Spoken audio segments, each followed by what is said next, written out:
Those red legs, they keep on rolling, taking the first game in a 4-game series with the Cubs. 10 out of 13 ain't bad.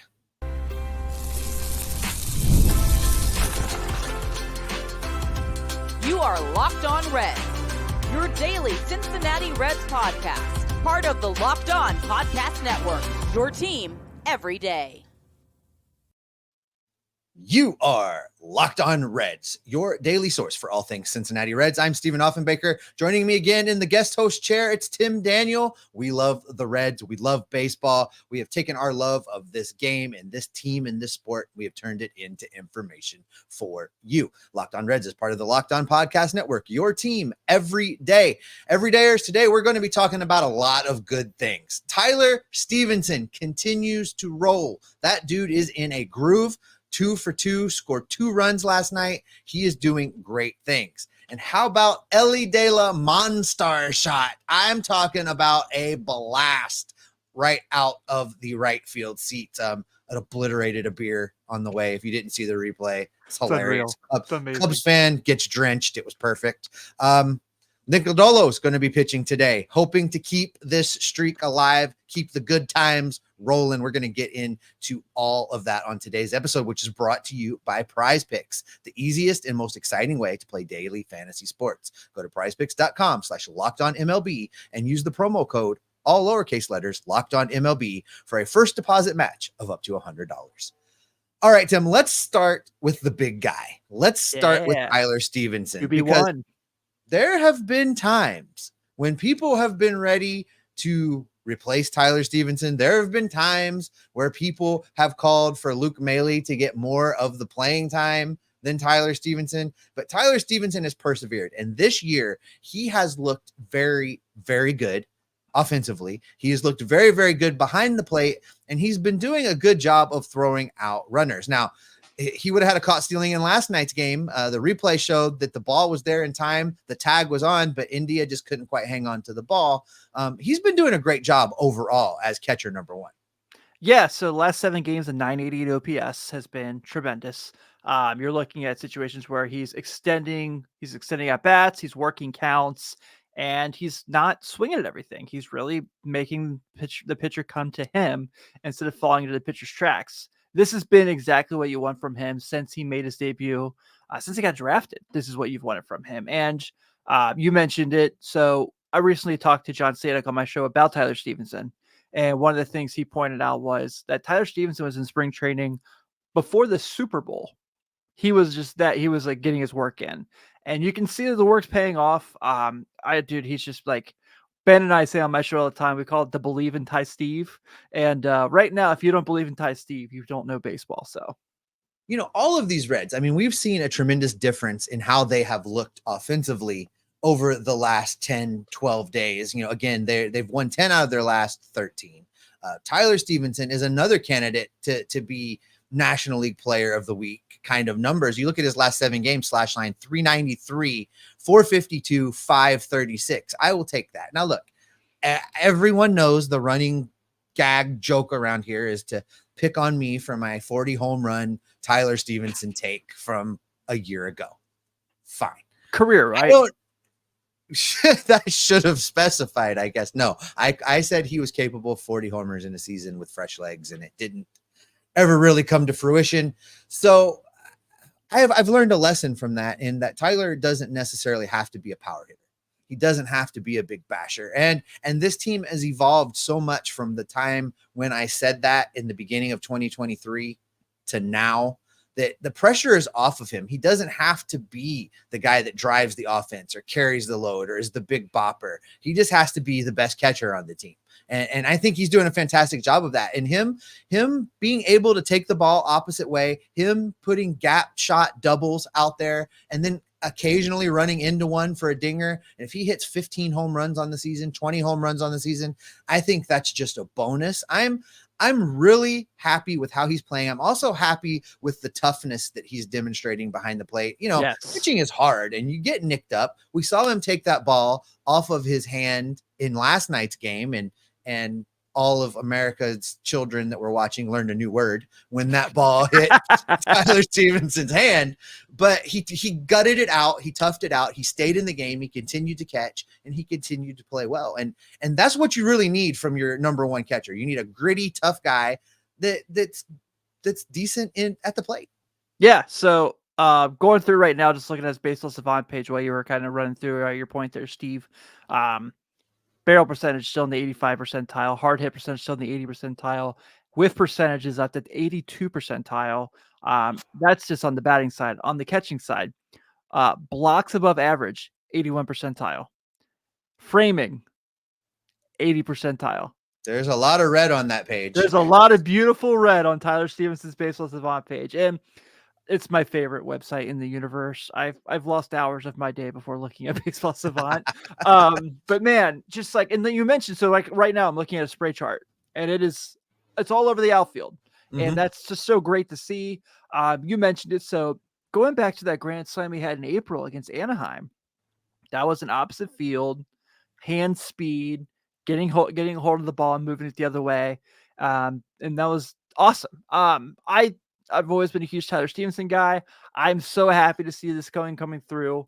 You and I have talked in the past. I don't know if we talked on the show or this has been via text message. I don't know. We talk too much, but about I've been told we talk too much. That one of the comments yesterday said we talk too much. So yeah, we do.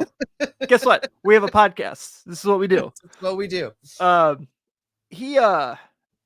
Luke Maile conversation where, like you kind of mentioned, people wanted to see him be catcher one. A lot of people were kind of seeing now. I think that now we're in a situation where Luke Maile said like 84 plate appearances, and that's fine.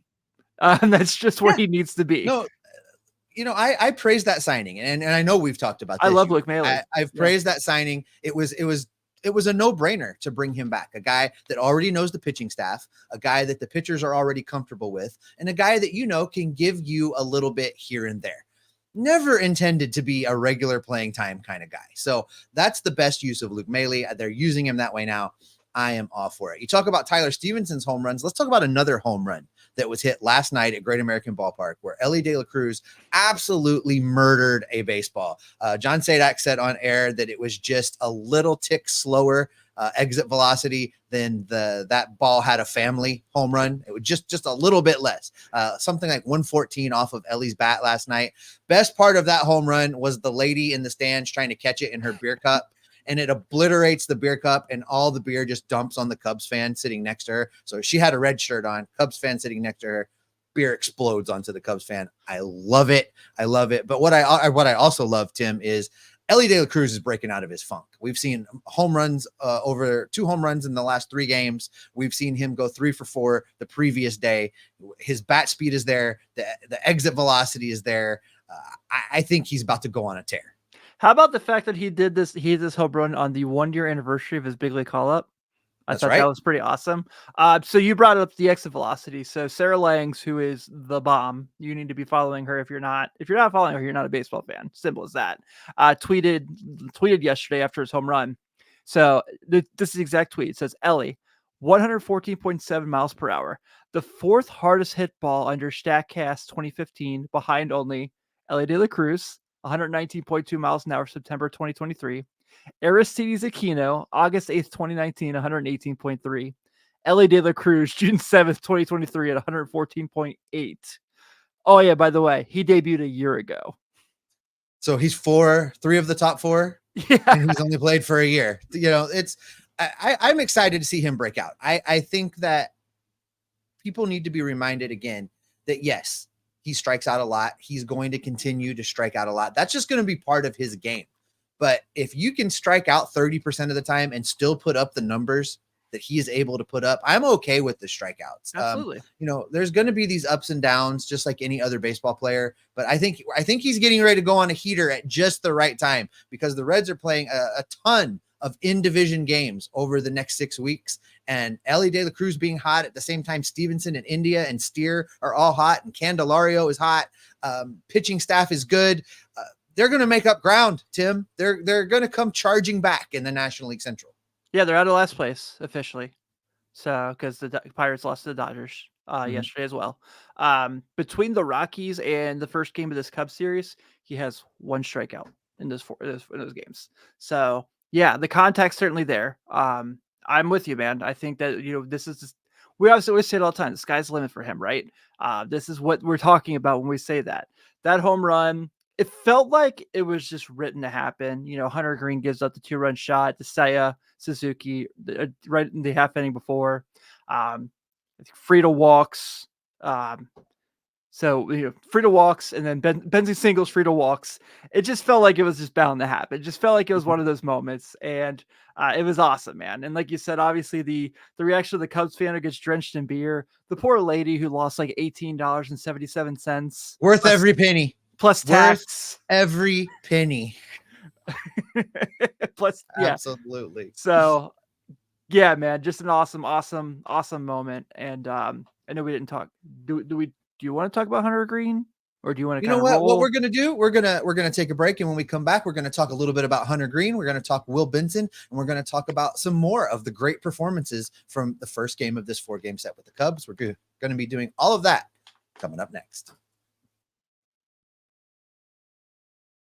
Today's episode is brought to you in part by Policy Genius. Policy Genius is the smarter way to buy insurance. And I know you're saying, insurance, Steve, you're talking to me about insurance. Well, I am, because it's important. It's important to have yourself covered. It's important to have your family covered, your possessions, your home. It's important to have this stuff taken care of. And there's an easy way to do that, because with Policy Genius, their proprietary technology makes it easy to compare personalized quotes and policies from top-rated insurers side by side.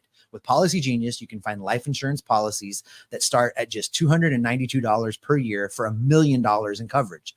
Some options offer same-day approval and avoid unnecessary medical exams. Policy Genius's team of licensed experts is here to answer questions, handle paperwork, and help you make decisions with confidence. That's because they work for you, not the insurance companies. From exploring coverage options to making policy adjustments as your life changes, Policy Genius is your advocate at every step.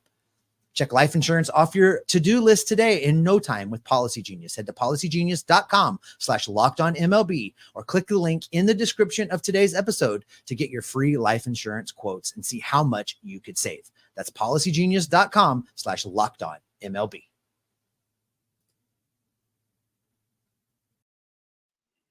If you haven't had a chance to do so, you have got to check out Locked On Sports Today. It's a free 24/7 streaming sports channel program for you every day to bring you the biggest moments in sports. Locked On Sports Today brings you can't-miss analysis, opinions, and news streaming 24/7 on YouTube or for free on the Amazon Fire TV channels app. Part of the Locked On Podcast Network, your team every day. All right, Tim, yesterday was a good day, a really, really good day. The Reds have won 5 games in a row. The Reds are on a roll. Hunter Greene was on the mound, and he looked pretty good. Now, I don't know that I want to let Suzuki bat against Hunter Greene anymore. I'm kind of done with all that. He's drifting towards that list of Yelich and Happ. Not quite there yet, but drifting there this season. But it was a great start from Hunter Greene. He went deep into the game. I really liked what I saw from Hunter. Me too. I'm not gonna fault him for 2-run home runs. It happens. But I thought the way that he battled. So I was actually getting gas in my wife's car during the half inning when he got a home run, when he gave it the homer. And it was really funny because you heard Cowboy and Tommy talk about after Suzuki hits the 2-run homer. He's like, well, Hunter was sitting at about 94, 95, and now he's sitting about 99 to 100. So you can see the reaction there. And obviously they go and take the lead the next inning. But 8 strikeouts, 2 walks. You live with that. 2 homers at Great American Ballpark. It happens, man. Especially Christopher Morel's a good player. Seiya Suzuki's a good player.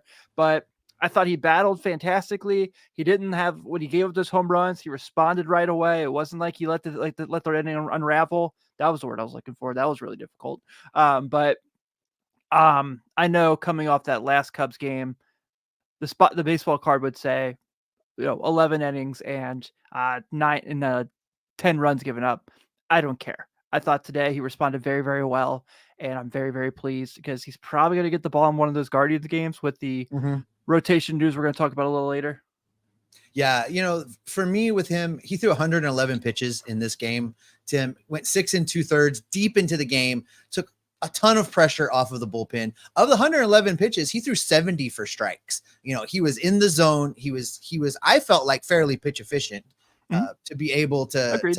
power through, even giving up the amount of runs that he gave up. I really like the place that Hunter Greene is right now. I feel like he has really turned that corner from thrower to pitcher. And now I feel like as he's pitching, he's learning more and he's getting better every time out, getting better. You know, when he was just out there throwing, even though I know he was working on things, I know the Derek Johnson was telling him things, but until he made that mental transition to being just a true pitcher, being, you know, the art of pitching, I don't think a lot of it was getting through. I don't think a lot of it was sticking. He really looks like he's in the zone right now. He does. He definitely gives off ace qualities at the Mhm. moment, which is what you wanted to see and which we've been waiting to see for sure.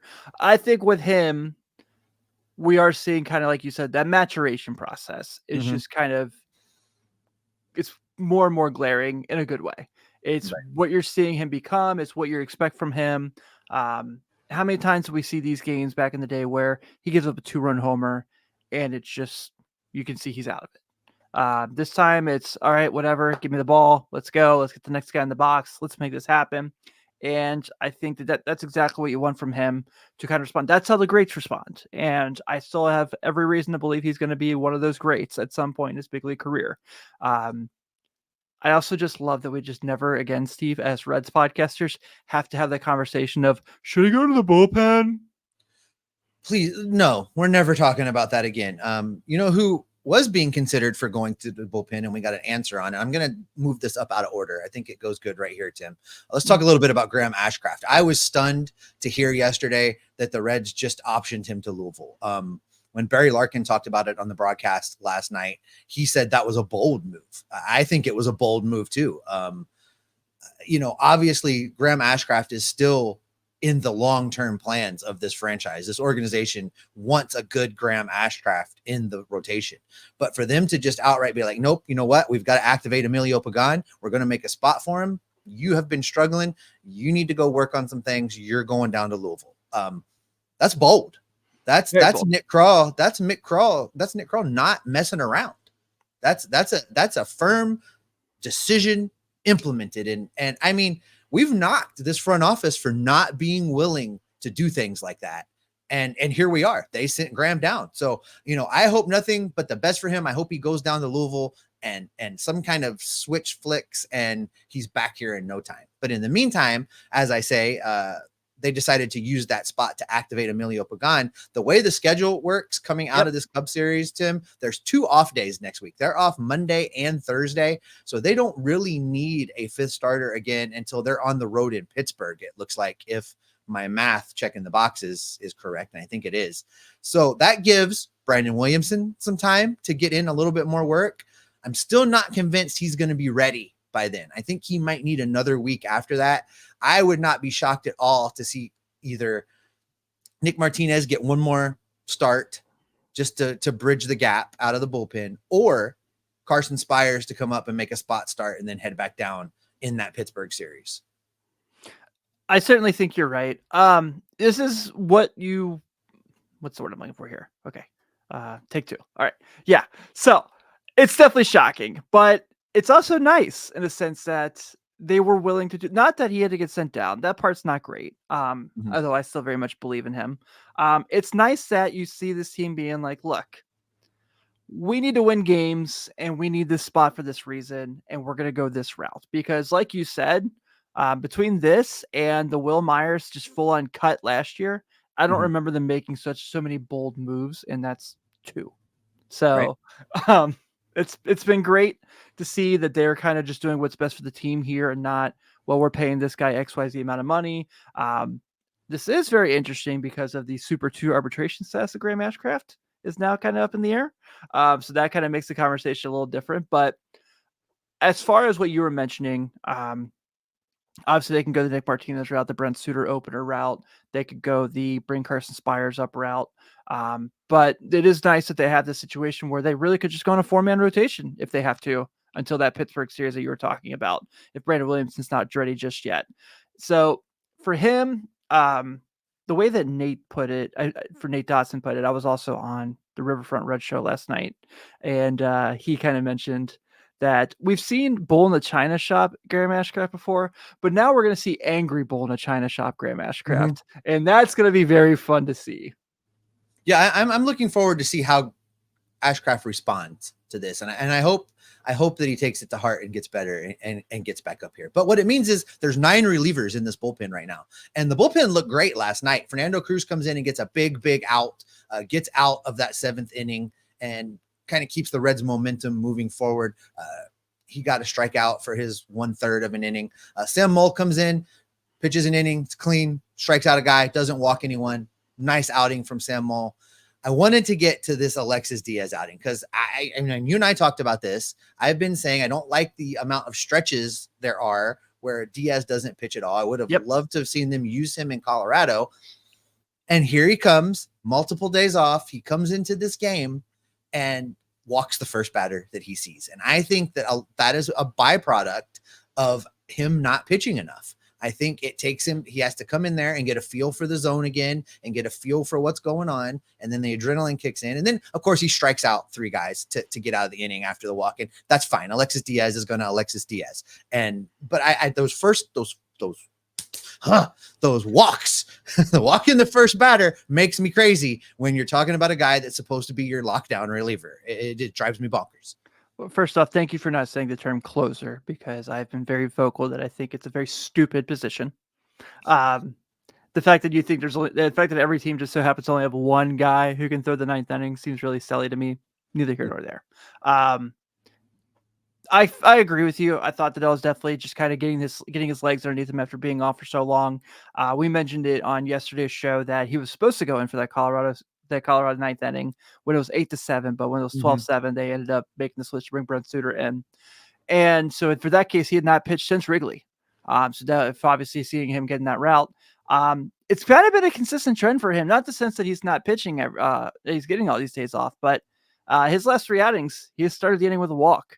And then he's gone and done something about it. So obviously strikes out the side right after that, which is really, really awesome. And I thought looked great. He's got, he's obviously had a really up and down year. If you break down the last 15, doesn't look very good. Last 7 looks great though. So I feel like we're tapping back into the Alexis Diaz we all know and love. I really do believe that he is going to be that dude again. If that means we have to call him the closer for everyone to feel happy, for more satisfied with what he's doing, so be it. But this is what you want. This is what he's supposed to be. This is your all-star last year, right? Right. So I want to see what he can do moving forward. This Cubs series, all these divisional games, you're going to count on him a lot. So. All right. Well, the Reds are going to be back at it again today with Nick Lodolo on the mound. I'm excited to watch Nick Lodolo. Nick Lodolo is going to be looking to keep the momentum moving forward. We're going to be talking about him coming up next.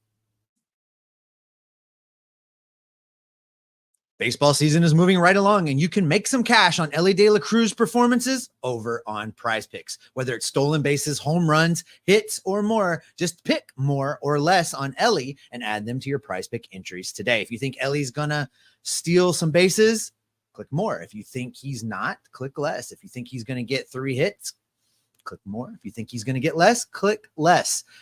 Ellie's been playing up and down, and you're going to have to decide if you want to take the up or if you take the down. But if you get it right at Prize Picks, you can turn $10 into $100 with just a few taps. Just download the app today and use the code LOCKEDONMLB for a first deposit match of up to $100.